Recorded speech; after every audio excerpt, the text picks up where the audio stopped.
When done right, there's nothing quite like multiplayer looter shooters such as Outriders. And while stinkers are more than a common occurrence in this subgenre, so far I feel this one gets it mostly right.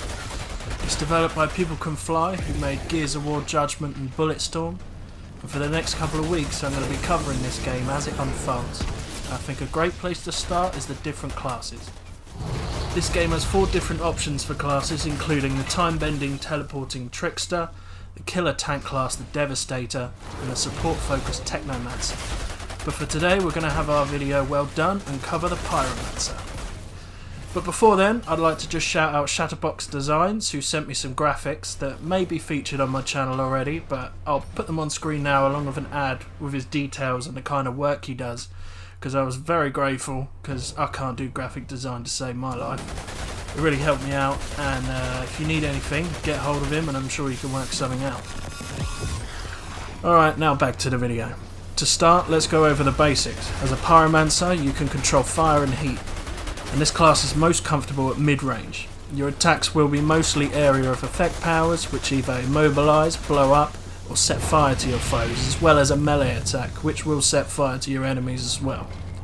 Now, healing works in conjunction with your abilities, so killing enemies with them, or whilst they're affected by them, will restore some of your health. So with that in mind, the Pyromancer is king of the comeback, where if you spec your powers right, you can decimate the battlefield when near death and heal yourself simultaneously, emerging victorious even as your enemies smell blood and close in.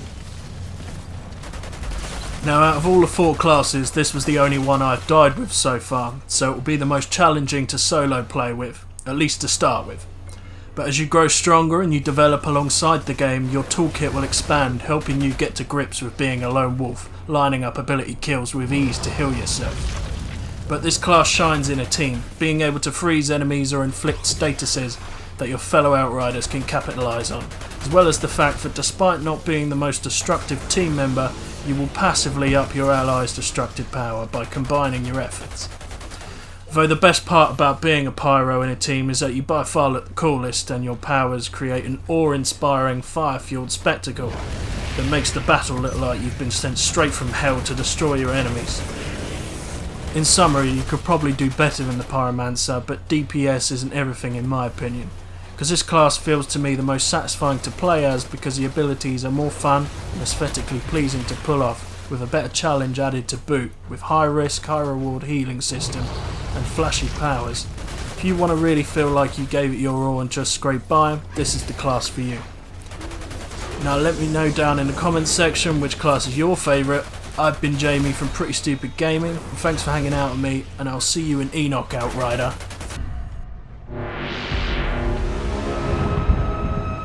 As the last remnants of humanity destroy themselves, the signal is still out there. And with it lies the key to our salvation.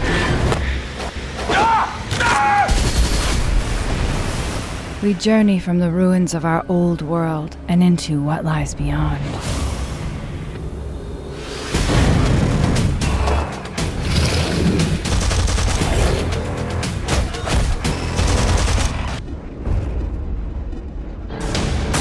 The things I've seen, even I do not believe them.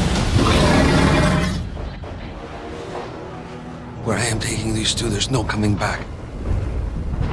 You think you're dreaming? What the? This is real.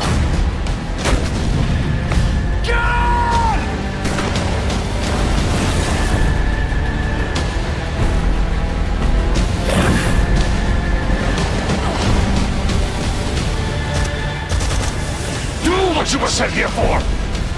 Go! Beyond the frontier! It's the end of the goddamn world out there. All this persistence, this world is crashing down. And what will be left? Beyond here, there's...